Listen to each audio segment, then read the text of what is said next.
Channel moments of Manisha. কেমন আছো তোমরা সবাই? আশা করি খুব ভালো আছো। আমিও কিন্তু খুব ভালো আছি। অফিসে না আসার অনেক অ্যাডভান্টেজ, আগেও বলেছি, মানে সরি অন্য কেউ না আসার। আমি তো অফিসে একাই থাকি আর সারা দিন শুধু খেতে থাকি। এই যে সব খালি ডিব্বাগুলো দেখছো, এখনো লাঞ্চ ব্রেক হয়নি, তার মধ্যেই খালি। ভাবলাম সকাল থেকে কফি খাইনি, একটা কফি খেয়ে আসি। কফি খেতে গিয়ে দেখি মেশিন ফুল হয়ে গেছে। তাই এই প্রথমবার অফিসে এসে আমি চা খেয়ে নিলাম। চাটা ভালোই ছিল, চিনির বদলে সুগার ফ্রি নিয়েছি। আর এখন চলে যাচ্ছি পিজিতে। অনেক দিন ধরে আমি পিজি যাওয়ার পথে সিঙ্গারার দোকানটা বেরোচ্ছিলাম, ভাবলাম খেয়েই দেখি বেরোনো।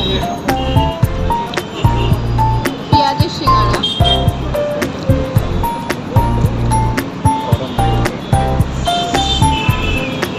সিঙ্গারা খেয়ে তো মন ভরলো না, তাই ভাবলাম আরো কিছু দেখি। আর অনেক দোকান ঘুরে ঘুরে ফাইনালি ডাল পকোড়া আর আলুর চপ কিনে নিয়ে